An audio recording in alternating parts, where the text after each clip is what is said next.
এবার সাকিব আল হাসানের বিরুদ্ধে গ্রেপ্তারি পরোয়ানা জারি করেছে আদালত। বাংলাদেশ জাতীয় ক্রিকেট দলের সাবেক অধিনায়ক সাকিব আল হাসান শুধু ক্রিকেটার হিসেবে নয়, এর বাইরেও রয়েছে তার একাধিক পরিচয়।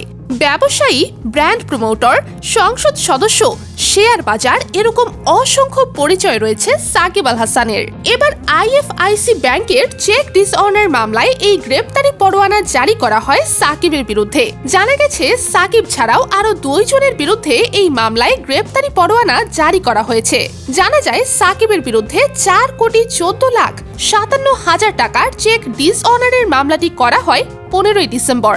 18ই জানুয়ারি সাকিবকে আদালতে হাজির হতে বলা হয়, কিন্তু সাকিব সেই আদেশ অমান্য করায় তার বিরুদ্ধে গ্রেপ্তারি পরোয়ানা জারি করা হয়।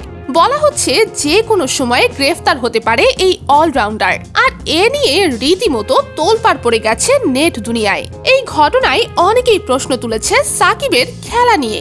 তবে ব্যক্তি সাকিবের এই কর্মকাণ্ড আপনার ভালো নাও লাগতে পারে, কিন্তু ক্রিকেটার সাকিবকে কোনোভাবেই আপনি ফেলে দিতে পারবেন না, কেননা তিনিই সেই সাকিব যে কিনা বিশ্ব দরবারে বাংলাদেশকে পরিচিত করেছে। তিনি সেই সাকিব যার ঝুড়িতে রয়েছে 7,000 রান এবং 700 উইকেট, যে কিনা 2024 চ্যাম্পিয়ন্স ট্রফি বাংলাদেশকে খেলার সুযোগ করে দিয়েছিল, অথচ নিজেই এখন 2025 চ্যাম্পিয়ন্স ট্রফিতে নেই।